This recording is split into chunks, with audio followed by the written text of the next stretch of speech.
12వ వచనం నుండి మనం చూసినట్లయితే ఇలా రాసి ఉంటుంది. జన సమూహములు పౌలు చేసిన దానిని చూచి లొకయోనియ భాషలో దేవతలు మనుష్య రూపము దాల్చి మన యొద్దకు దిగివచ్చి ఉన్నారని కేకలు వేసి బర్నబాకు ద్యోపతి అనియు పౌలు ముఖ్య ప్రసంగి అయినందున అతనికి హెర్మె అనియు పేరు పెట్టి పట్టణమునకు ఎదురుగా ఉన్న ద్యోపతి యొక్క పూజారి ఎడ్లను కోదండలను ద్వారముల యొద్దకు తీసుకుని వచ్చి సమూహంతో కలిసి బలర్పింపవల్లని ఉండెను. అపోస్తులైన పౌలు బర్నబాయు సంగతి విని తమ వస్త్రములు చింపుకొని సమూహములోనికి జొరబడి, అయ్యలారా, మీరు ఎందుకు ఇలాగ చేయుచున్నారు? మేము కూడా మీ స్వభావం వంటి స్వభావముగా నరులమే. మేము కూడా మీ స్వభావం వంటి స్వభావము గల నరులమే. మీరు వ్యర్థమైన వాటిని విడిచిపెట్టి ఆకాశమును భూమిని సముద్రమును వాటిలో ఉండు సమస్తమును సృజించిన జీవము గల దేవుని వైపు తిరగవలనని మీకు సువార్త ప్రకటించున్నాము. కాబట్టి నరుల్ని ఆరాధించకూడదు, నరునికి పూజ చేయకూడదు అని క్లియర్గా అపోస్తలుడైన పౌలు చెప్పాడు. ఏ నరుడు తన పాదాలకి ఇతరుల నరుల చేత దండాలు పెట్టించుకోకూడదు. ఏ నరుడు పూజ అర్హుడు కాడు. నరుడైతే డెఫినెట్గా అబద్ధం ఆడతాడు, పశ్చాత్తాపడతాడు. పైపెచ్చి బైబిల్ చెప్పింది, ఏ మనుషుని నమ్మకండి, ప్రతివాడు అబద్ధాలు ఆడతాడని రాసి ఉంటుంది. కాబట్టి నరుడు వేరు, దేవుడు వేరు. అపోస్తుల కార్యములు 10వ అధ్యాయం.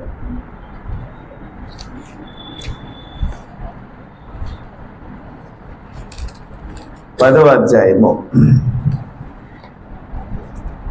25వ వచనంలో, పేతురు లోపలికి రాగా కొర్నేలి అతన్ని ఎదుర్కొని అతని పాదముల మీద పడి నమస్కారం చేసెను.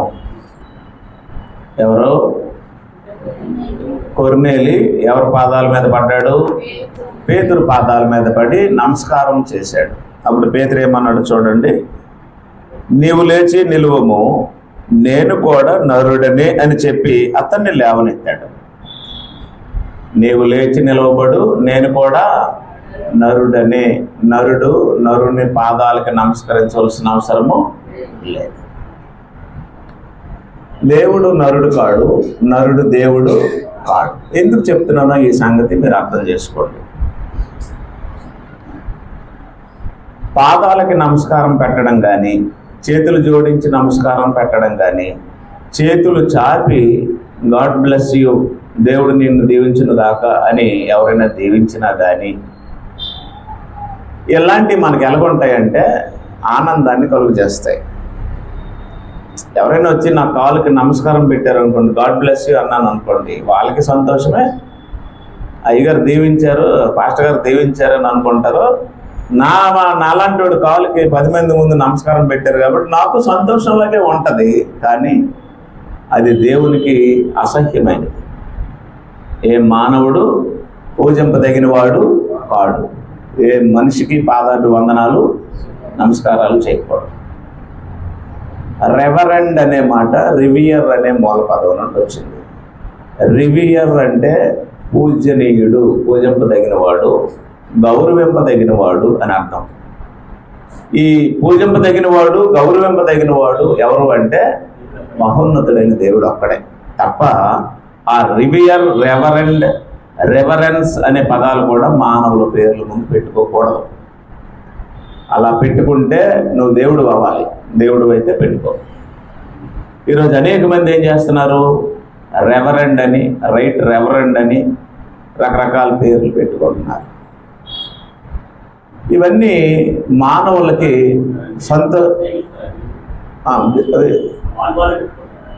కొనుక్కుంటారండి, సర్టిఫికెట్లు అమ్ముతారు. నా పోడు ఒక ఆయన ఫోన్ చేసి, మీకు డాక్టరేట్ ఇస్తాం సార్, మీరు పెద్దవారు, వాక్యం తెలిసినవారు, అందరి దగ్గర తీసుకున్నట్టు మీ దగ్గర తీసుకోం, మీరు ఒక 5,000 ఇస్తే చాలు అన్నాడు ఒక ఆయన. నాకు డాక్టర్ కాదండి, నేను డాక్టర్కే బాగుందండి అన్నాను. నేను మా డాక్టర్ చదువుతున్నాను, డాక్టర్కే బాగుంది, నాకెందుకు డాక్టర్ అని సార్. అలా కాదు సార్, మా అలాంటి వాళ్ళు మేము పెట్టుకుంటున్నాం, మీరు బైబిల్ టీచర్ మీకు ఉండాలి సార్ అన్నాడు. నాకు ఉండక్కర్లేదు సార్ అన్నాడు. ఇప్పుడు ఇవి కూడా డాక్టరేట్లు, తర్వాత రెవరెండ్ సర్టిఫికేట్లు, ఇవన్నీ అమ్ముతున్నారు. ఫేక్ ఇదంతా. కనుక దయతో ఏ నరుడు నమ్మదగిన వాడు కాడు, ఏ మనిషి పూజింపదగిన వాడు కాడు. కాబట్టి దేవునికి తప్ప మరెవ్వరికి ఆరాధన కానీ ఇలాంటి పనులు కానీ చేయకూడదు. అయితే ఇక్కడ విగ్రహారాధన పెంచు స్థాయిలో ఉండడాన్ని బట్టి, లోకములో విగ్రహారాధన పెంచు స్థాయిలో ఉండడాన్ని బట్టి ఆ విగ్రహాలు కూడా మానవులు తమ పోలికలో చేసుకొని తమ రూపాన్ని బట్టి చేసుకోవడాన్ని బట్టి దేవుడు కూడా అలాగే ఉంటాడు అనే భావన వచ్చింది మనుషులకి. విగ్రహాలు చేసిన వారు ఎవరు? దేవుడు చేస్తాడా, మనుషులు చేస్తారా? మనుషులే విగ్రహాలు చేస్తారు. అప్పుడు విగ్రహాలు ఎలా చేస్తారు? మనుషు రూపంలోనే చేస్తారు. కాబట్టి మనిషికి చెవులు ఉంటే విగ్రహానికి కూడా చెవులు ఉంటాయి, మనిషికి కళ్ళు ఉంటే విగ్రహానికి కళ్ళు ఉంటాయి, మనిషికి చేతులు ఉంటే విగ్రహానికి చేతులు ఉంటాయి.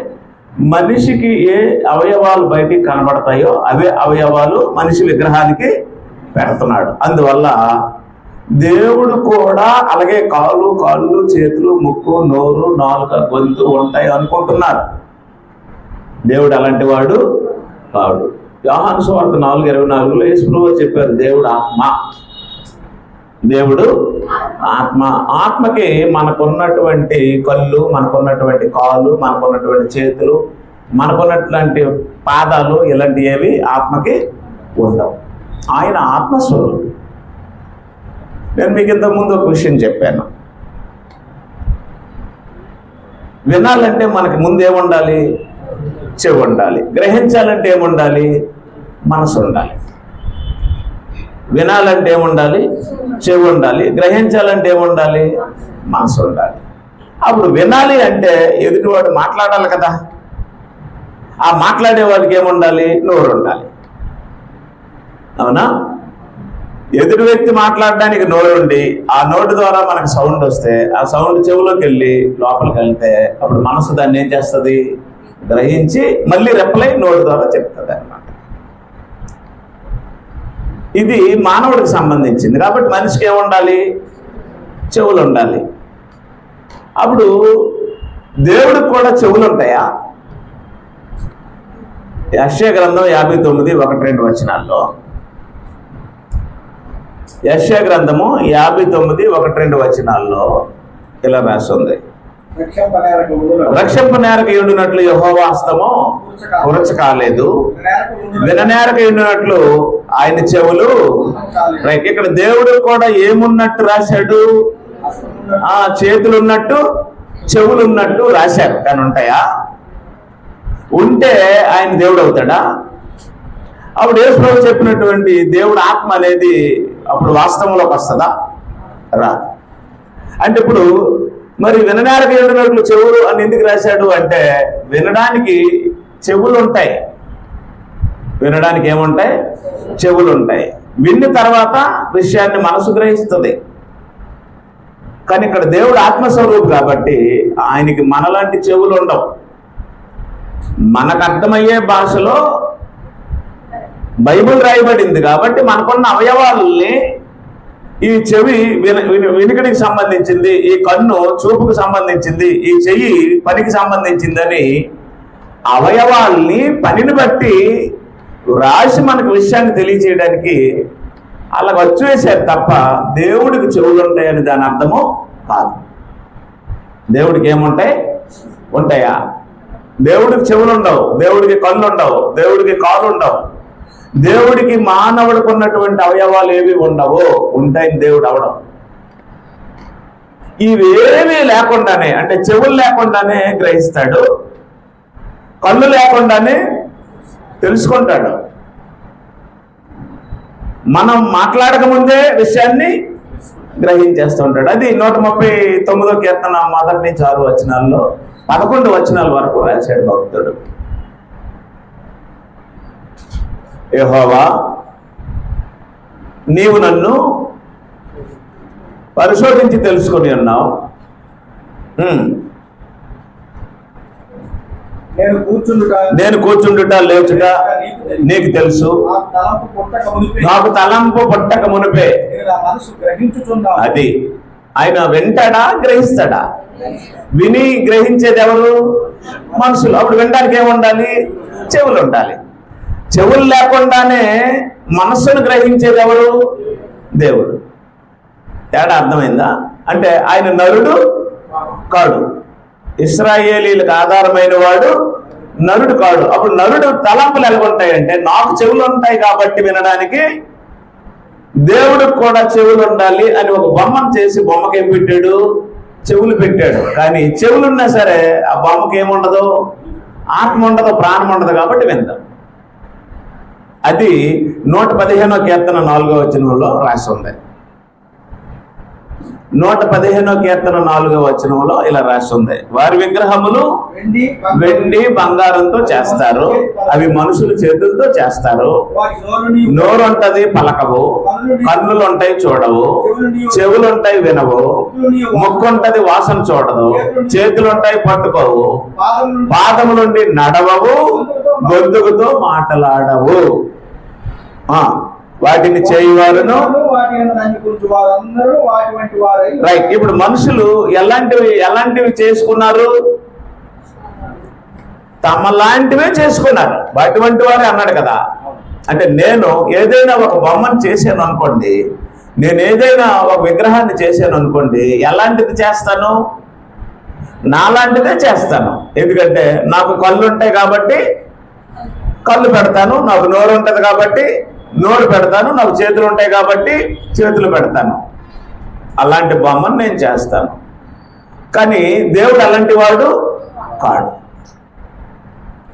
అంటే చెవులు పెట్టాను అంటే నేనేం చేశానంటే, వినడానికి నాకు చెవులు ఉన్నాయి కాబట్టి నేను మాట్లాడితే ఆ బొమ్మ కూడా లేదా విగ్రహం కూడా వినాలి కాబట్టి చెవులు ఉండాలి అని దృక్పథంతో చెవులు పెట్టాను. అవునా?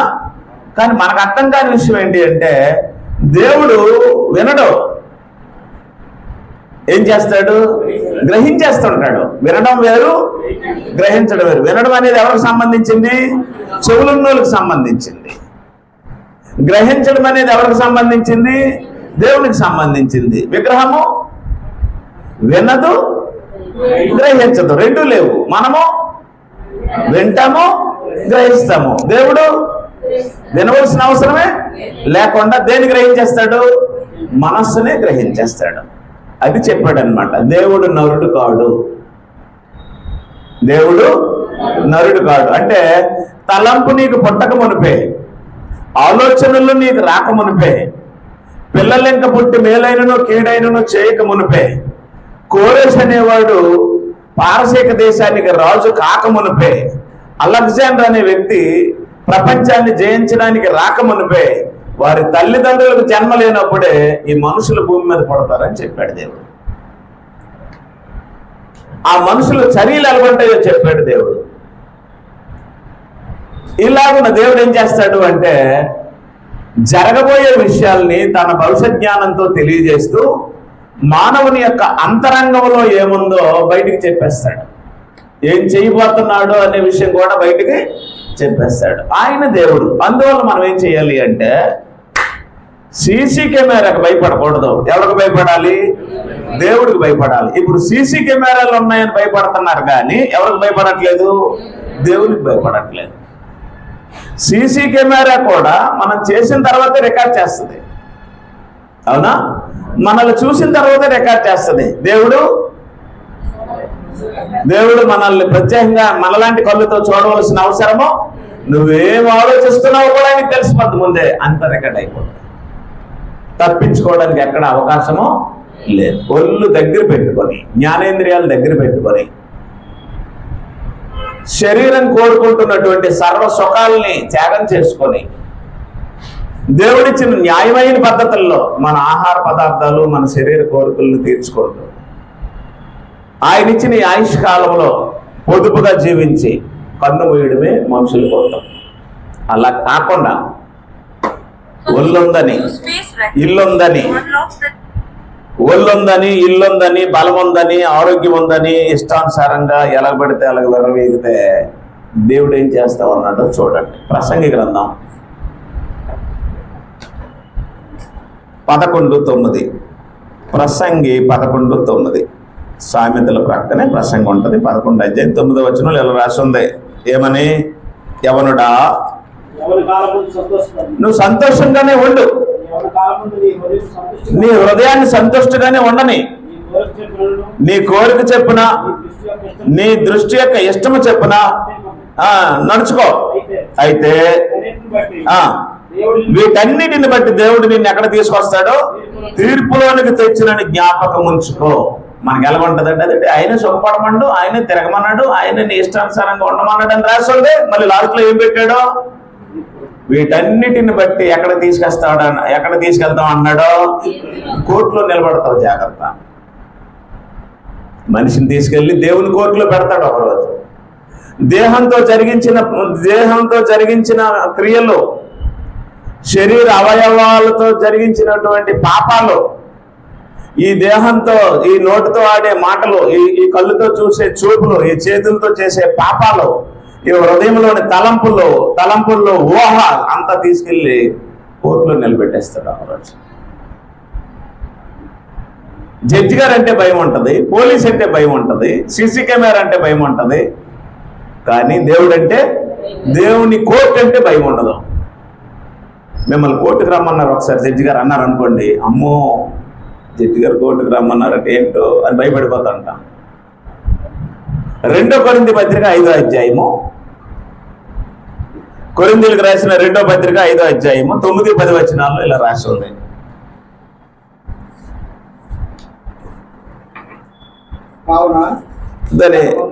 దాని ముందు ఫస్ట్ వచనం ఒకసారి చదివేద్దాం.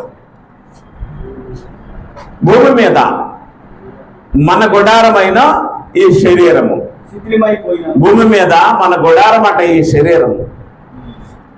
హలో, భూమి మీద మన గుడారము ఈ శరీరం. మళ్ళీ చెప్తున్నానమ్మా, వినట్లేదు మీరు ఎవరు శ్రద్ధగా. భూమి మీద మన గుడారమే ఈ శరీరం. ఈ శరీరం అనేది ఒక టెంట్, ఇంగ్లీష్లో టెంట్ అంటారు. టెంట్లో ఉన్నావు. భూమి మీద మన గుడారమని ఈ శరీరము శిథిలమైపోయినను చేతి పని కాక దేవుని చేత కట్టబడినది నిత్యమైనది అయిన నివాసము పరలోకమందే ఉందని ఎరగాలి. మనము దిగంబరులము కాక ఇదిగో వస్త్రం వేసుకున్నాను నేను. ఈ దేహమే ఆత్మకి వస్త్రం. దేహం కనబడకుండా బట్టలేసుకున్నాం, ఆత్మ కనబడకుండా బట్టలేసాడు దేవుడు. అదే వస్త్రం. దేహమే వస్త్రం, దేహమే గుడారం, దేహమే టెంట్. ఈ టెంట్లో ఉన్నావు. ఇది ఏదో ఒక రోజు ఏమైపోద్ది? శిథిలమైపోద్ది. ఇది శాశ్వతమైనది. రంగులు మారిపోతున్నాయి. వెంట్రుకలు కూడా రంగులు మారిపోయాయి, ముడుకులు అరిగిపోతున్నాయి, పాదాలు చప్పగా అయిపోయాయి. ఒకప్పుడు పాదం ఇలాగుంటది, ఇలా బెంట్ ఉంటుంది మధ్యలో, అలాగా రాను ఏమైపోద్ది? సాఫ్ అయిపోద్ది. ఒకప్పుడు పాదాలు శుభ్రం కడుక్కొని చూడండి, రోజు కలర్లోనే ఉంటాయి. రాను అవి ఏమైపోతాయంటే తెలుపు అయిపోతూ ఉంటాయి. పళ్ళు చూడండి, ఒకప్పుడు నిగనిగలు ఆడుతుంటాయి, ఫ్రెష్గా కనపడతాయి. బ్లర్ అయిపోయి తెల్లగా అయిపోతూ ఉంటాయి. పెదాలు చూడండి, ఒక టైంలో ఎలాగుంటాయి. రాను ఏమైపోతుంటాయి? వాడిపోతుంటాయి. దేహపు ఛాయలు మారిపోతాయి. నిగనిగలు మరి ఉండవు, మెరుపులు మరి ఉండవు. మనం ఏదో కొంచెం అద్దుతున్నాం అలాగా, ఏదో అట్టో బుట్టో ఏదో దీని ప్రాణం నిలబెట్టుకునేటట్లు రంగో గింగో ఏదో నెమ్మదిగా దాన్ని మనం ఏం చేస్తున్నామంటే అలాగ అద్దుతున్నాం, కానీ వాస్తవానికి షేడ్ అయిపోతుంది అలాగ. ఇది శిథిలమైపోయే దేహం. ఇది శాశ్వతమైనది. రాజీ పడినోడే రాజు, తెగేదాకా లాగినోడు మూర్ఖుడు. అర్థం లేదా? రాజీ పడినోడే రాజు, తెగేదాకా లాగినోడు మూర్ఖుడు. తెగిపోయిన తర్వాత మరేం చేయలేడు. కాబట్టి నేనేం చెప్తున్నాను అర్థం చేసుకోండి. భూమి మీద మన గుడారం అని ఈ నివాసము శిథిలమైపోయినను చేతి పని కాక దేవుని చేత కట్టబడినది నిత్యమైన నివాసం మనకు ఎక్కడ ఉంది? అక్కడ ఉంది నిత్య నివాసం, పరలోకమందని ఎరుగుదము. చేతి పని కాదది, దేవుడు కట్టినటువంటి శాశ్వతమైన నివాసం అది. ఆ నివాసము నిత్యత్వంలో మనకు ఉంది. అప్పుడు ఈ దేహంతో, ఈ గుడారంతో మనం ఏం చేస్తున్నామట? 9వ వచనం చదవండి. కావున దేహమందున్నను దేహమును విడిచి నన్ను ఆయనకి ఇష్టమై ఉండవాలని బతిమాలుకొంచున్నా. ఎందుకనగా తానంటే ఇంకెవరో కాదు నువ్వే, తానంటే ఇంకెవరో కాదు నేనే. నువ్వు జరిగించిన క్రియలు చెప్పునా లేదా నేను జరిగించిన క్రియలు చెప్పునా, అవి మంచివైనా సరే చెడ్డవైనా సరే దేహంతో జరిగించిన వాటి ఫలమును ప్రతి వాడు పొందినట్లు మనమందరము క్రీస్తు న్యాయపీఠం మీదుగా రైట్. ఇప్పుడు చెప్పండి, తప్పించుకోగలమా? ఏ నరుడైనా తప్పించుకోవడానికి అవకాశం ఉందా?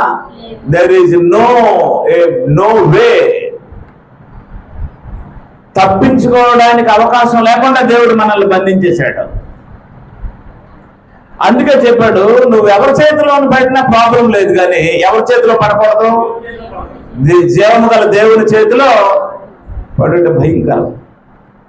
ఇక్కడికి వచ్చిన తర్వాత మన ఇష్టాలు జరగవు. ఆయన దగ్గరికి వచ్చిన తర్వాత ఆయన ఇష్టమే జరిగేటట్లు దేవుడు డిజైన్ చేశాడు మానవ జీవితాన్ని. కాబట్టి ఇప్పుడు మనం ఏం చేయాలి అంటే, ఆయన ఏది చెప్తే అదే చెయ్యాలి. ఆయన ఏది చెప్తే అది చేసే విషయంలో కూడా మాయ ఉండకూడదు, నటన ఉండకూడదు, యాక్షన్ ఉండకూడదు. యాక్షన్లు చేస్తారు కదా, యాక్షన్లు చేస్తే బయట రూపాన్ని పై రూపాన్ని చూసి, నటనను చూసి, యాక్షన్ను చూసి దేవుడిని మనం మాయ చేయలేము. మనం నటిస్తున్న సంగతి దేవుడికి ముందే తెలిసిపోతుంది. మనుషులకు తెలియదు. కళ్ళు తేలేస్తాం, నోటికి పేదోళ్ళలాగా మాట్లాడతాం, దీనస్థితిని వ్యక్తం చేస్తాం, మనం అభాగ్యులమే అన్నట్టు వేషాలు వేసేస్తుంటాం. ఇవన్నీ దేవుడికి ముందే తెలుసు. అంటే దేవుని ముందు నటించేవాడు దేవుడిని ఏమనుకుంటాడంటే, నా నటనకు ఆయన మోసపోతాడులే, నా వేషాలకి ఆయన, నా వేషాలను ఆయన గ్రహించలేడులే. దేవుణ్ణి మోసం చేసినంత నటన, దేవుణ్ణి దారి తప్పించినంత వేషం, దేవుణ్ణి పల్టి కొట్టించినంత ఏంటది, దేవుణ్ణి పల్టి కొట్టించినంత కపటం, వేషం, నటన, చాతుర్యాన్ని మనం ప్రదర్శించి నా నటనకి, నా వేషానికి దేవుడే మోసపోయాడులే అన్నట్టు చేస్తాం. బైబిల్ ఏం చెప్తుందంటే, మోసపోయేది మీరు, ఆ మోసానికి ఫలాన్ని అనుభవించేది మీరు. దేవుడు మోసపోయేవాడు కాడు, విక్రింపబడ్డాడు దేవుడు అని రాస్తుంది బైబిల్. కాబట్టి ఇప్పుడు మనం ఏం చేయాలి? దేవుని ముందు వేషాలేసి నటించి ఆయన్ని మెప్పించగలమా? ఆయన చెప్పింది చెప్పినట్టు చేయడమేనా? ఎందుకు ఆయన చెప్పినట్టు చేయాలి? మన బ్రతుకంతా ఆయనకి తెలుసు కదా, తెలీదా? మనల్ని కంప్లీట్గా ఆయన చూస్తున్నాడు కదా, చూడలేదా? సరే, మీకు ఒక ఇలస్ట్రేషన్ చెప్తాను.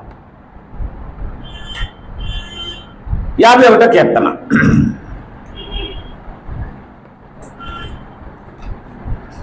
51వ కీర్తనలో ఒక ప్రార్థన ఉంది, ఒక మహాభక్తుడు చేసినటువంటి ప్రార్థన. ఆయన దావీదు. 51వ కీర్తన మొదట పైన చిన్న అక్షరాలతో ప్రధాన గాయకునికి దావీదు బత్షెబ యొద్దకు వెళ్ళిన తర్వాత నాతాను ప్రవక్త అతని యొద్దకు వచ్చినప్పుడు అతడు రచించిన కీర్తన. ఇదేంటిది? కీర్తన. ఇదేంటిది? కీర్తన. పైపెచ్చు మనకి ఎన్ని కీర్తనలు ఉన్నాయి బైబిల్లో? క్షమించండి, యూదుల కీర్తనలు ఇవి. ఈ కీర్తనలు మన కీర్తనలు కాదు. మన కీర్తనలు ఏవి? ఏదమ్మా కీర్తన పుస్తకం?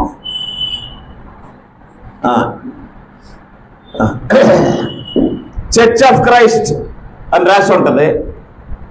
క్రైస్తవ కీర్తనలు, క్రిస్టియన్ హెమ్స్ అని రాసి ఉంటుంది. కింద క్రీస్తు సంఘం అని ఉంటుంది. అవునా? ఇందులో ఉన్న యెహోవాను గురించిన పాటలన్నీ మతశాఖలు రాసినాయి. ఆంధ్ర క్రైస్తవుల కీర్తన కీర్తన పుస్తకం ఒకటి ఉంటుంది కదా, అందులో ఉండే పాటల్లో మక్కి ఇందులో ప్రింట్ వేసేసారు. యేసయ్య అనే పాటలు కూడా మన నేను సండే స్కూల్లో ఉన్నాయి. ఇప్పుడు కొన్ని క్రీస్తు సంఘాలలో యేసయ్య అనే పాటలు ఉన్నాయి. యేసయ్యని తీసేసి యేసు ప్రభు యేసు అని రాసుకున్నారు. ఎందుకంటే ఆ యేసయ్య అనే పాటలు క్రీస్తు సంఘపోలు రాయరు. ఎవరు రాశారు? అవి మత శాఖలు రాసినాయి. ఎందుకంటే యేసుకి అయ్యకి తేడా తెలియని వాళ్ళు మత శాఖలు. రెండో విషయం ఏంటంటే ఇందులో యెహోవా అనే పాటలు ఉన్నాయి కదా, ఇగోండి ఇందులో యెహోవా అనే పాటలు ఉన్నాయి కదా. ఆంధ్ర క్రైస్తవుల కీర్తన పుస్తకం తీసి చూస్తే ఈ పాటలన్నీ అందులోవే. పేటెంట్ హక్కులు ఉండవు కదా. ఆధ్యాత్మిక పాటలు ఎవరైనా రాసుకోవచ్చు, ఎవరైనా పాడుకోవచ్చు అని వదిలేస్తారు కదా. ఆ రకంగా ఏం జరిగింది అంటే అందులో పాటలు ఇందులో దించేశారు. ఏకవాలుగా దించేసి మొన్నటి వరకు యేసయ్య పాటలు పాడారు, ఇప్పుడేమో మత్స్యాకోల పాటలు పాడుతున్నారు, దిద్దుకోరు. అందుకే నేనేం చెప్పానంటే మనం ఇక్కడ ఏం చేసామంటే మన ఆరాధనలో మనం పాడే ప్రతి పాట అది ఎవరు రాసినా కానివ్వండి, మనం ఏం చేస్తున్నాము అంటే వాక్యానుసారంగా దాన్ని సరి చేసుకుంటూ దిద్దుకుంటూ పాడుతున్నాం. కొంతమందికి దిద్దుకోవడం ఇష్టం ఉండదు. కాబట్టి నేనేం చెప్తున్నానో మీరు అర్థం చేసుకోండి. 51వ కీర్తన. ఈ కీర్తనలు 50 ఉన్నాయి, 150 కీర్తనలు ఉన్నాయి. ఎవరికి? యూదులకి 150 కీర్తనలు ఉన్నాయి. ఇవి ప్రసంగాలు కాదు, ఇవి ప్రసంగాలు కాదు. యూదుల పాటల పుస్తకం అది, మన పాటల పుస్తకం ఇది. అప్పుడు ఈ పాటలో దావీదు ఏం చేశాడట? దేవా, నీ కృప చెప్పున నన్ను కరుణింపము, నీ వాత్సల్య బాహుల్యము చెప్పున నా అతిక్రమము తుడిచివేయము, నా దోషము పోవునట్లు నన్ను బాగుగా కడుగుము, నా పాపం పోవునట్లు నన్ను పవిత్రపరచుము, నా అతిక్రమములు నాకు తెలిసే ఉన్నవి, నా పాపం ఎల్లప్పుడూ నా ఎదుట ఉన్నది. నీకు కేవలము నీకే విరోధముగా నేను పాపము చేసి ఉన్నాను. ఈ మాట చూడండి, నీ దృష్టి ఎదుట నేను చెడుతనము చేసి ఉన్నాను. అవునా? అంటే బత్షెబతో పాపం చేసిన తర్వాత ఆయన చేసిన ఆ పాపాన్ని ఒప్పుకుంటూ పాడిన కీర్తన ఇది. మారు మనసు పొందాడు, పశ్చాత్తాప పొందాడు. మారు మనసు పొంది పాట రూపంలో ఆయన తాలూకా మారు మనసుని, ఆయన పశ్చాత్తాపాన్ని, ఆయన పాపం చేసిన పరిస్థితిని దేవుడికి పాట రూపంలో వివరిస్తున్నాడు దావీదు. ఏనండి అమ్మ?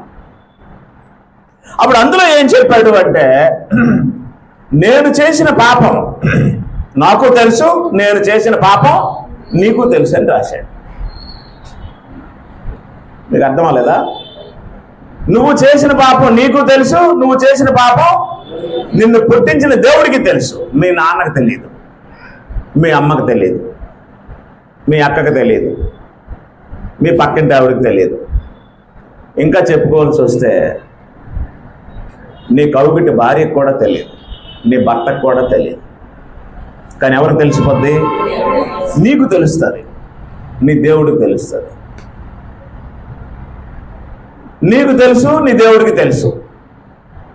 దావీదు అదే చెప్పాడు, నేను చేసిన పాపము నాకు తెలుసు, నేను చేసిన పాపము నీకు తెలుసు. అయితే ఇక్కడ ఆయన చెప్పిన ప్రత్యేకమైన విషయం ఏంటి అంటే నేను పిండమునై ఉండగానే నీ కన్నులు నన్ను చూసే అన్నాడు కదా 139వ కీర్తనలో.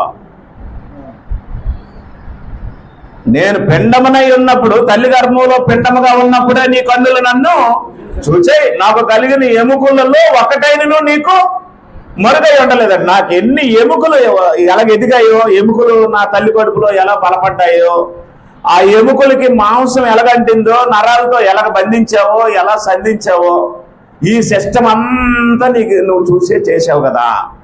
తల్లి కడుపులో ఎదిగినటువంటి, చోళాలి గర్భంలో ఎదిగినటువంటి ఎముకలను చూసిన నీవు బత్షెబతో పడుకునే సంగతి నీకు తెలియదా అన్నాడు. కాబట్టి నేను పాపం చేసినప్పుడు ఎవరో లేరు అనుకున్నాను, కానీ నువ్వు ఉన్నావనే సంగతి నేను గుర్తించలేకపోయానని క్షమాపణ అడిగాడు దేవుడు. పాయింట్ అర్థమైందా మీకు? అంటే ఇప్పుడు దేవుడు చూశాడా? ఆ స్పాట్లో ఉండి ఆయన బత్షెబతో పడుకున్నప్పుడు పైనుండి ఇలాగా వాళ్ళిద్దరిని ఇలా చూశాడా? చూడాలంటే ఆయనకి ఏముండాలి? మరి ఎలా తెలుసు దేవుడికి?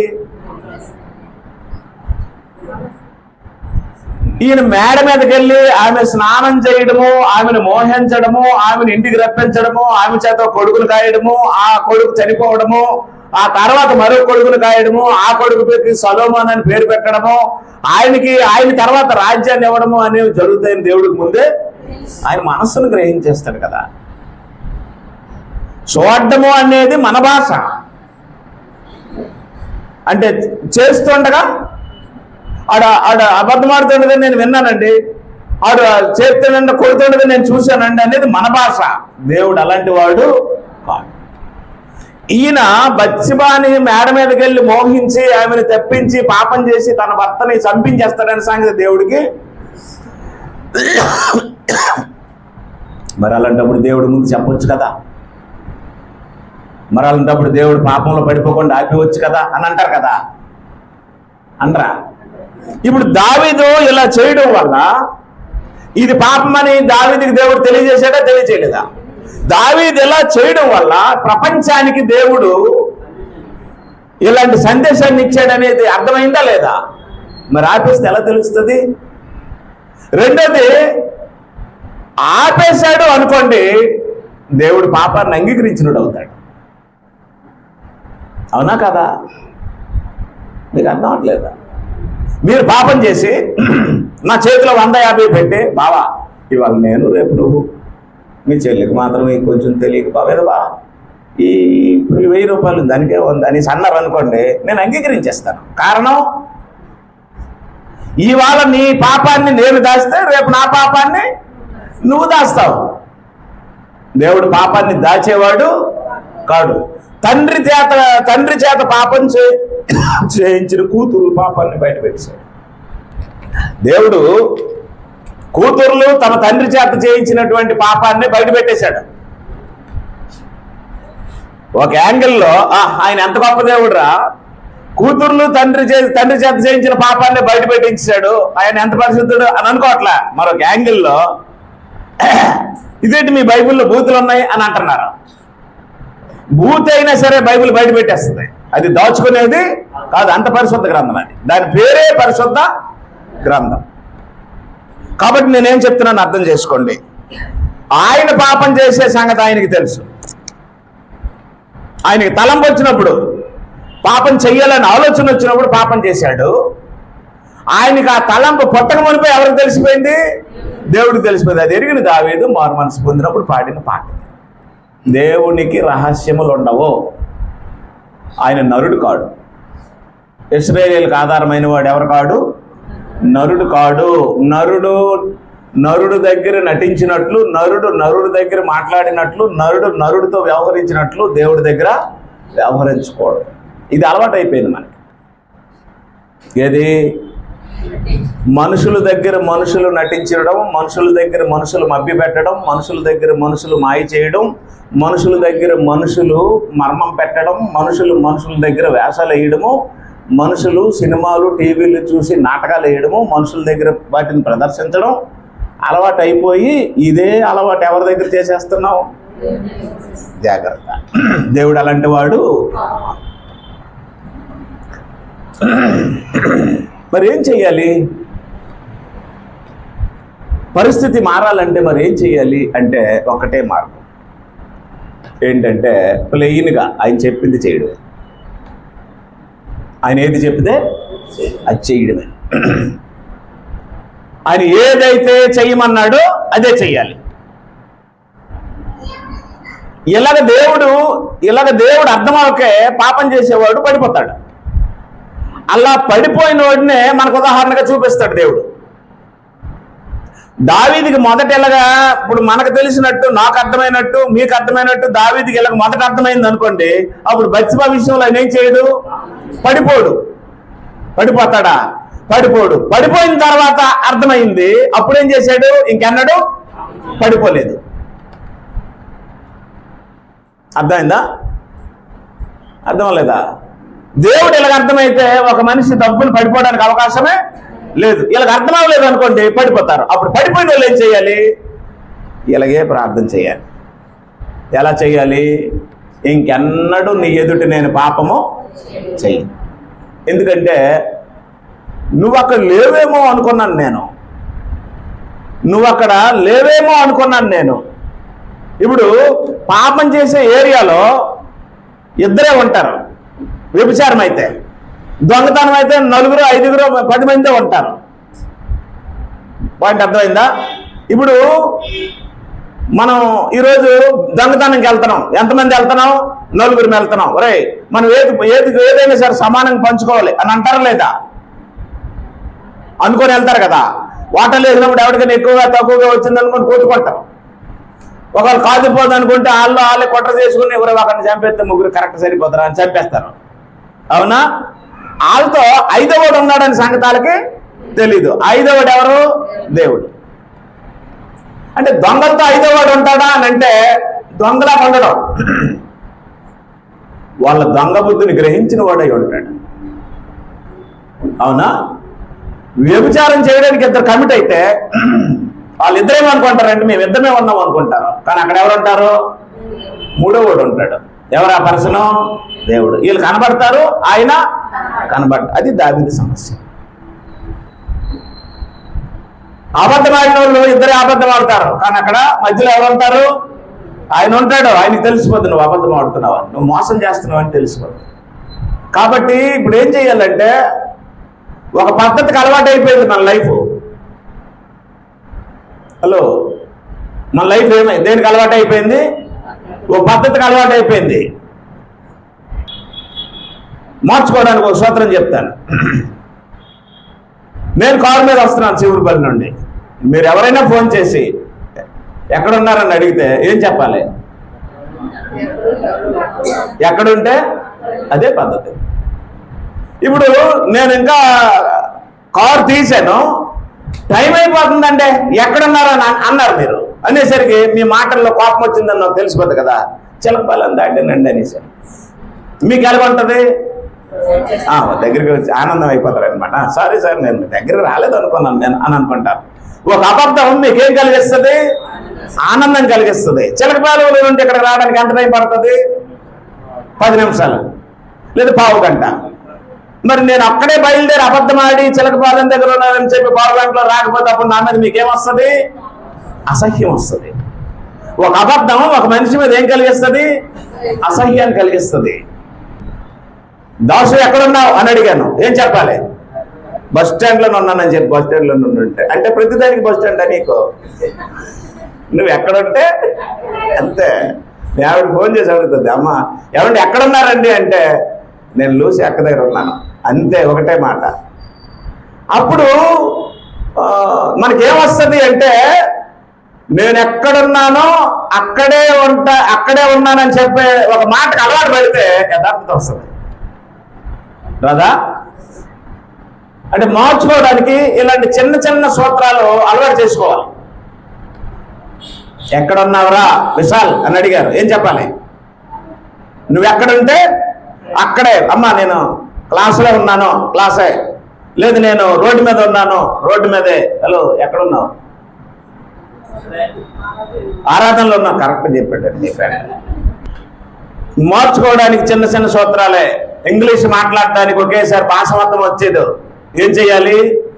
చిన్న చిన్న వర్డ్స్ ద్వారా పెద్ద లాంగ్వేజ్లు నేర్చుకుంటాం. అలాగే మన వ్యక్తిత్వాన్ని మార్చుకొని అలాంటి మహోన్నతుడైన దేవుని స్థానంలోనికి ఒకరోజు మనం వెళ్ళాలి అంటే చిన్న చిన్న విషయాలతోనే మన జీవితాన్ని ఏం చేసుకోవాలి?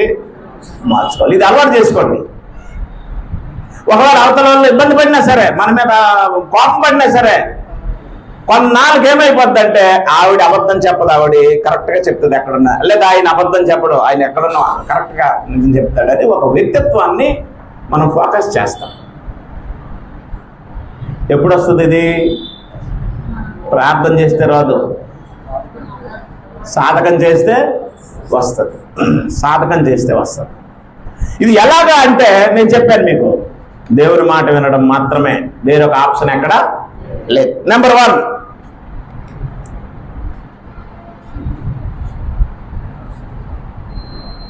యెషయా గ్రంథము 50వ అధ్యాయము 4వ వచనం. ఒకళ్ళు చదవండి పురుషులు తీసి. యెషయా గ్రంథము 50వ అధ్యాయము 4వ వచనం.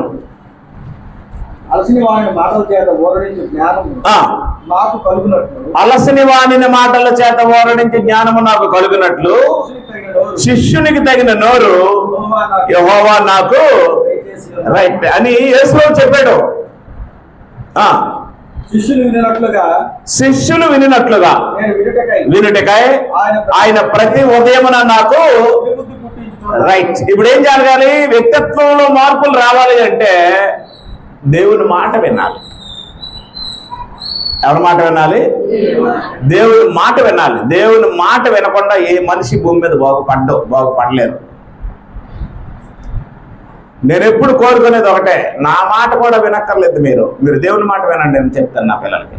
నేను ఎవరు నీ వాళ్ళు ఉంటాను, రేపు పోతాను. మీరు ఎవరి మాట వినాలి? దేవుని మాటే వినాలి. హలో, ఎవరి మాట వినాలి?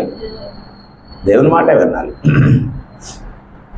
కొన్నిసార్లు నేను స్వార్థపరుడినై నా పిల్లల్ని దేవుడి దగ్గరికి రాకుండా తప్పిస్తాను. అప్పుడు పిల్లలు నో నాన్న మేము దేవుని మాట వింటాం అనాలి. ఎందుకంటే మనిషిగా నేను నా స్వార్థం కోసం నా పిల్లల్ని ఏదైనా చేయొచ్చు, నా లాభం కోసం నా పిల్లల్ని ఏదైనా చేయొచ్చు. కానీ ఆ పిల్లలు కూడా దేవుని విషయంలో తండ్రిని వ్యతిరేకించేవారైనా పర్వాలేదు. పాయింట్ అర్థమైందా? ఎవరి మాట వినడం ముఖ్యం? దేవుని మాట వినడం ముఖ్యం. అపోస్తుల కార్యం 13వ అధ్యాయం. మీరు దేవుడి వాక్యాన్ని చెప్పకండి, బోధించకండి అని వారిని హింసించి, బాధించి, కొట్టి ఇష్టానుసారంగా చేస్తూ ఉన్న టైంలో వారు ఒక మాట చెప్పారు.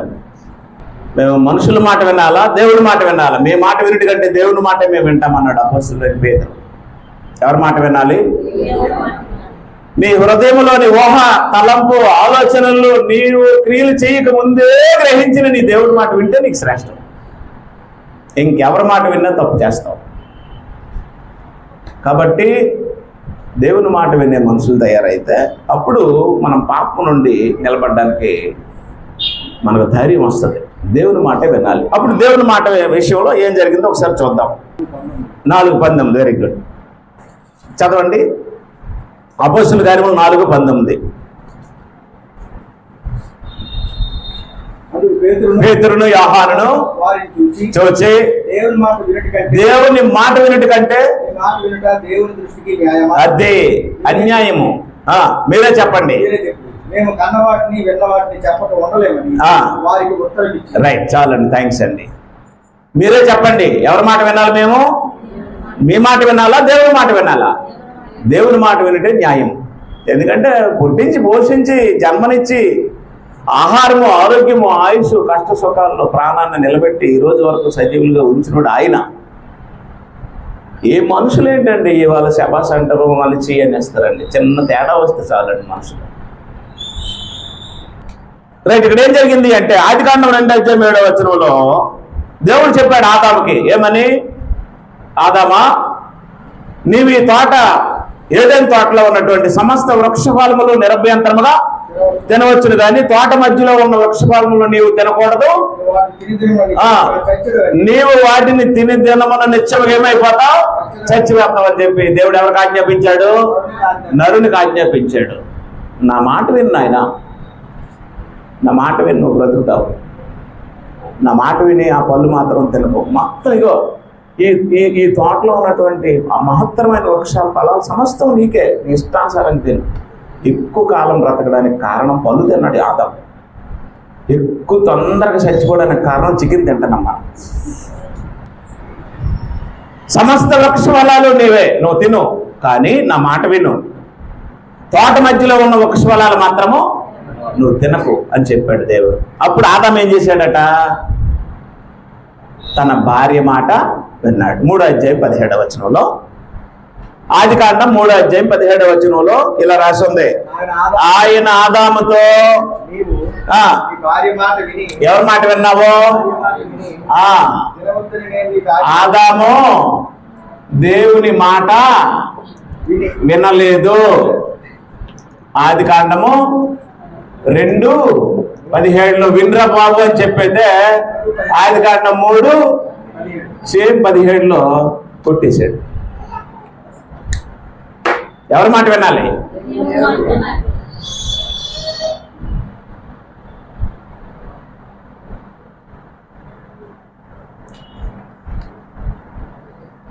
కిరణ్, ఆదివారం ఆరాధన. నాన్న ఈరోజు వైజాగ్ వెళ్ళిపో నువ్వు అన్నారు డాడీ. ఏం చేస్తావు?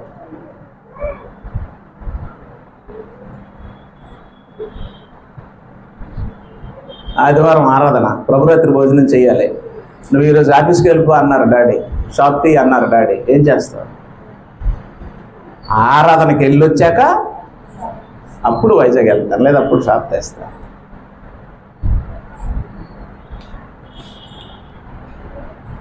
ఆదివారం ఆరాధన. ఆరాధన ముఖ్యమా, వంటలు ముఖ్యమా? ఎవరి మాట వినాలి? ఒక పక్కేమో జన్మనిచ్చిన తండ్రి, మరొక పక్కేమో నిత్య జీవాన్ని ఇచ్చిన తండ్రి. ఎవరి మాట వినాలి?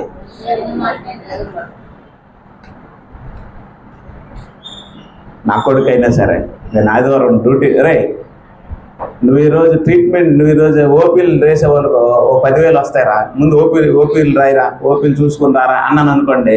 ఏం చెప్పాలి ఫస్ట్? నాకు ఫస్ట్ ఆరాధన. 10,000 కాదు 20,000 వచ్చిన ఆరాధన తర్వాత చేస్తానంటే ఆయన సంతోషించేస్తాడు. నా మాట ముఖ్యం కాదు. ఎవరి మాట? నా పిల్లలకు ఆయన మాటే ముఖ్యం. సరే, 2:17లో నా మాట విని అన్నాడు కదా. 3:17లో ఎవరి మాట విన్నాడు?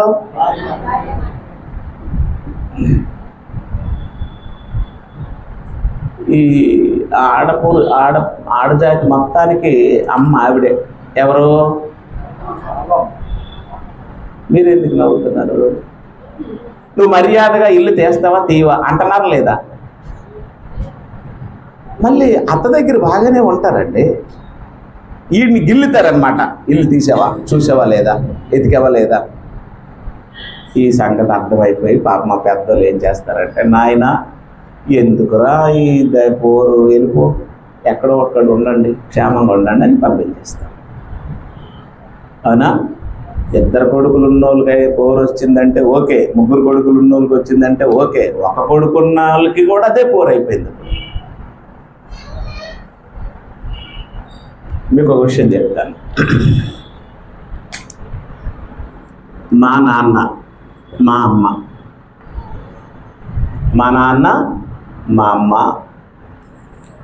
ఆయన పేరు మీద ఉంటుంది ఫ్యామిలీ, పలానా ఆయన పేరు మీద ఉంటుంది అన్నమాట.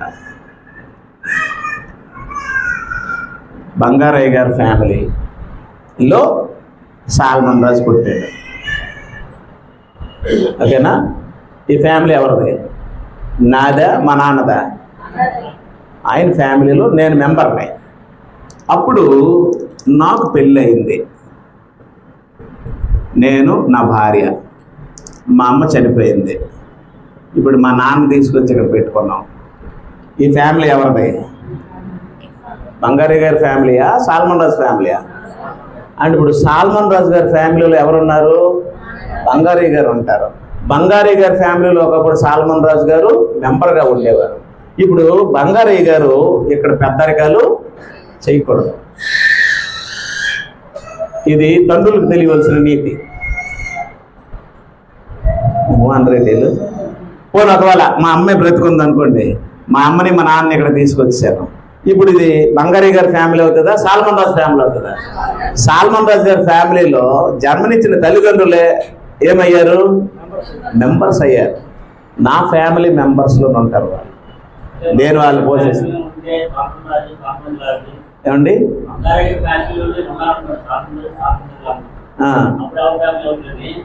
అంటే వాళ్ళకి అవ్వదండి. వివాహమై బయటకు వచ్చేసిన వాళ్ళ గురించి ఉన్న మరి ఆయన యజమాని అవుతాడు కదండి. అంటే అప్పుడు బరువులు, బాధ్యతలు, కష్టాలు, సుఖాలు ఆయనకు అప్పచెప్పాలి కదా. కష్టాలు, సుఖాలు అన్నీ ఆయన చూసుకుంటారు కదా. మనం వాళ్ళకి సబ్మిట్ అవ్వాలి కదా. ఇప్పుడు మనం యజమాని చేశాం కదండి, వాళ్ళకి ఇవ్వాలి కదా. నా భార్య యజమానితనం చేసింది, మరి ఆ అమ్మాయికి ఇవ్వాలి కదా. నా కొడుకు, నేను యజమానితనం చేశాను, నా కొడుకు ఇవ్వాలి కదా. అప్పుడు మనం సమస్యను ఎవరికి అప్పచెప్పేస్తాం? వాళ్ళకి అప్పచెప్పేసి వాళ్ళ దగ్గర మనం ఉంటాం. అలాగని వాళ్ళ కింద ఉంటామని కాదు. వాటి అర్థం అవ్వలేదా? ఇప్పుడు ఈ బ్రతుకు, ఈ కష్టాలు, ఈ సుఖాలన్నీ మన కోసమా వాళ్ళ కోసమా? వాళ్ళ కోసమే. అంటే ఇప్పుడు మనం ఏమైపోతామంటే పిల్లలం అయిపోతాం. మనం ఏమైపోతాం? వయసు రీత్యా పెద్దోళ్ళమే, కానీ మానసికంగా ఏమైపోతాం? చిన్నపిల్లలాగా అయిపోతాం వాళ్ళ దగ్గర. ఇంకా మేము పెద్దోళ్ళమే, పెద్దారికాలు చాలా ఇస్తాము అంటే వాళ్ళ మెచ్యూరిటీ అంగీకరించు. పాయింట్ అర్థమైందా? అందుకే నేను అత్తలకి ఏం చెప్తానంటే, అమ్మ పెద్దరికాలు చేయకండి, ప్రేమరికాలు చేయండి అని చెప్తాను. ప్రేమరికాలు అంటే ఆడపిల్లలు లేని, ఇక్కడ ఉన్నారు కదా, ఆడపిల్లలు లేని ఇంటికి కోడళ్ళు వస్తే కూతుర్ని ఎలా ట్రీట్ చేయాలో తెలియనటువంటి అత్తలు కోడల మీద అధికారాలు చాలా ఇష్టం. ఎందుకంటే కూతురుతో అనుబంధం తక్కువ కదా. అలాగే కూతుర్లు ఉన్నటువంటి ఇంటికి అల్లుడు వచ్చాడు అనుకోండి, కొడుకుని ఎలా ట్రీట్ చేయాలో వాళ్ళకి ఎక్స్పీరియన్స్ ఉండదు. అందుకే నేనేం చెప్తానంటే, ఎవరైనా అమ్మకి ఇద్దరు కొడుకులు అంటే ఒక కూతురు కాసివలసింది కదా అంటాను. మరి ఆయన అవ్వకపోతే మేమేం చేస్తామని అంటాను. భయంతోనూ అధికారంతోనూ చేసే పనులు కావు ఇవి, వాక్యానుసారంగా చేసే పనులు ఇవి. ఓకేనా? రైట్. ఇక్కడ చిన్నపిల్లలు అయిపోతాం మనం. సాల్మన్ రాజు అయినా అప్పుడేమో యజమాని అవడం, ఇక్కడ చిన్నపిల్లలు అయిపోతాడు. ఇంకో భయంకరమైన విషయం ఏంటంటే, ఇక్కడ ఇద్దరు కొడుకులు ఉన్నారు అనుకోండి, ఒరే అమ్మ నువ్వు తీసుకెళ్ళిపోరా, నాన్న నేను తీసుకెళ్ళిపోతానని అమ్మని తీసుకెళ్ళిపోయేమో, ఈడేమో గొర్రె పిల్లలు అప్పచెప్తాడు మూట్లు కడగడానికి. నాన్నని తీసుకెళ్ళిపోయేమో, ఈడేమో గొర్రె పిల్లనో మేక పిల్లనో కూడా ఖాళీగా ఎందుకు నాన్న ఈ గొర్రె పిల్లల మేపని అప్పచెప్తాడు. అప్పుడు ఈ కొడుకులు తల్లిదండ్రులు ఏం చేస్తారు? ఎడగొట్టేస్తారు. ఇడాకులు ఇచ్చినట్టు అయిపోతారు బ్రతుకు. ఏమనలేరు, ఇంకా కామ్గా ఏది చెప్తే అది చేయదు, ఏదో వేస్తారు, తింటారు. చాలా సున్నితమైన విషయాలు ఇవి. ఇప్పుడు నేను చిన్నప్పుడు, నాకు వివాహం కానప్పుడు, నేను ఒక వ్యక్తి ఇంట్లో నేను మెంబర్ని. ఇప్పుడు ఆ వ్యక్తి రెస్పాన్సిబిలిటీ, నా రెస్పాన్సిబిలిటీ అంతా ఆ వ్యక్తి చూసుకున్నారు. నా కష్టం సుఖం, నా బట్టలు తిండి A to Z ఆయన చూసుకున్నారు. ఈనాడు నేను ఎన్ని తప్పుడు పనులు చేసినా, మోసాలు చేసినా, రౌడీ వేషాలు వేసినా, పనికిమాల చర్యలు చేసినా నన్ను ఆయన ఏనాడు పన్నమంతావా ఇంట్లోంచి పోతావా అని అనలా, గంటేలా.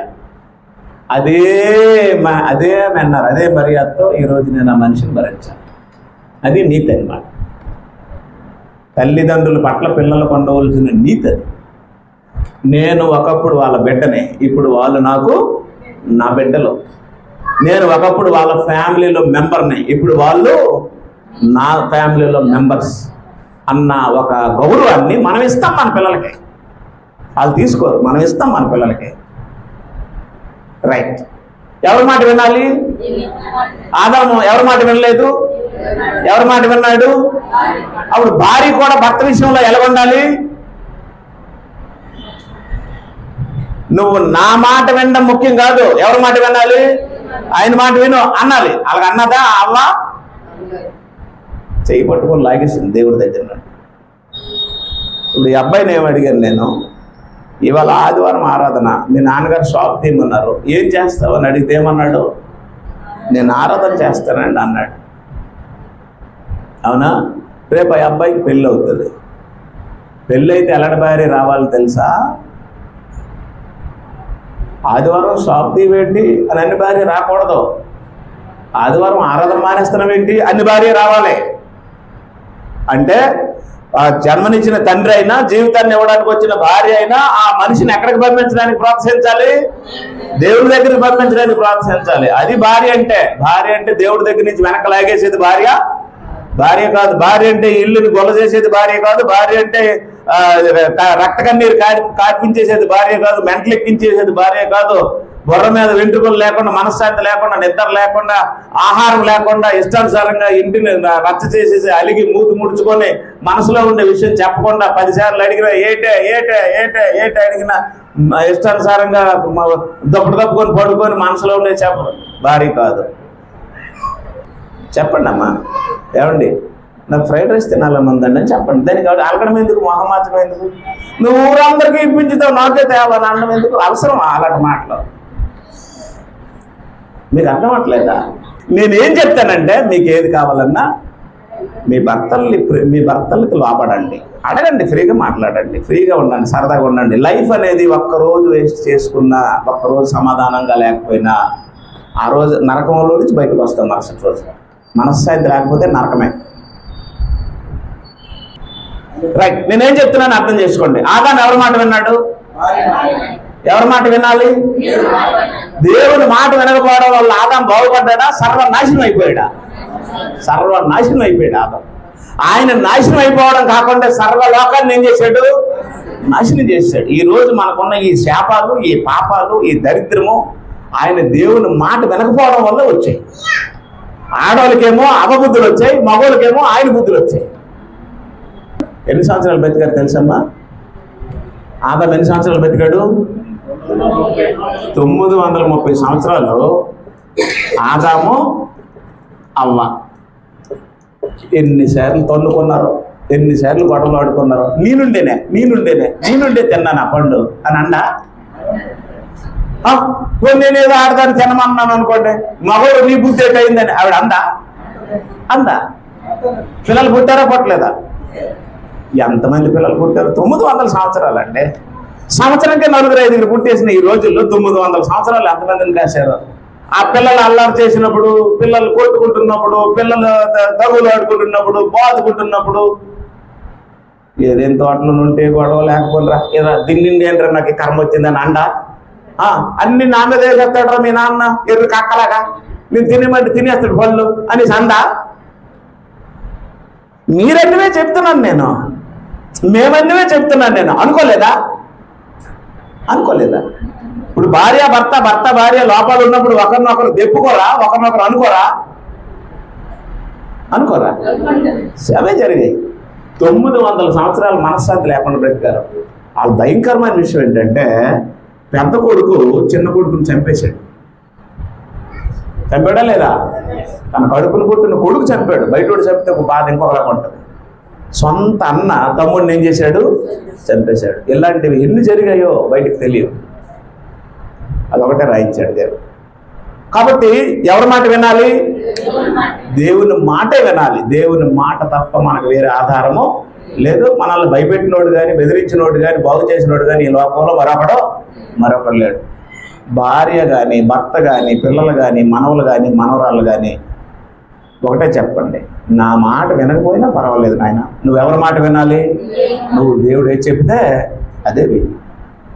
దేవుడి మాట విన్నవాడు ఎప్పుడు ఎవరికి కీడు హాని చెయ్యడు, తాను ఏ కీడు చేసుకోడు. అంత గొప్ప దీవెన దేవుని మాటలో ఉంటాడు. ఆదాము ఎవరి మాట వినలేదు? సర్వనాశనం. ఇప్పుడు కూడా మగవాళ్ళు వినరు, దేవుడి మాట వినరు. ఎన్ని చెప్పండి వినరు. నువ్వు వెళ్ళి ప్రార్థనకి వెళ్ళా, ఆడు అక్కడ చెప్పులు కానివ్వండి అని తిరిగి ఎవరు నిందించుతారు? మమ్మల్ని.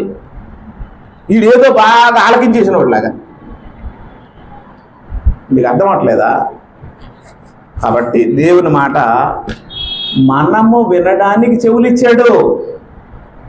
ఈ చెవులు ఎవరికి అవసరం? గ్రహించినవాడికి అవసరమా? వినేవాడికి అవసరమా? వినేవాడికి ఏముండాలి? చెవులు ఉండాలి. గ్రహించేవాడికి చెవులతో పని లేదు. అందువల్ల ఏం చెప్పాడంటే, వినుటకు చెవులు గలవాడు అది వినును గాక అన్నాడు. చెవులు దేవుడిచ్చింది ఆయన మాట వినడానికి. చెడు మాటలు, చాడీలు, చెప్పుడు మాటలు, ఈర్ష్య మాటలు, ద్వేషపు మాటలు ఈ చెవులతో వినడానికి ప్రయత్నం చేయొద్దు. అయిపోయింది ఆ టైం. ఇప్పుడు అసహ్యం వేస్తుంది. ఎవడైనా ఎవరి గురించి చెప్తుంటే, ఎవడైనా ఎవరి గురించి మాట్లాడుతుంటే అసహ్యం వేస్తుంది. చిన్నప్పుడు పెళ్ళిళ్ళు చేసినప్పుడు అరిసెలు ఉండేవారు, మీకు గుర్తుందా? అరిసెలు అన్నీ వండేసి గడ్డి మీద వేసేవారు. తలలో ఒప్పండి వేసేవారా?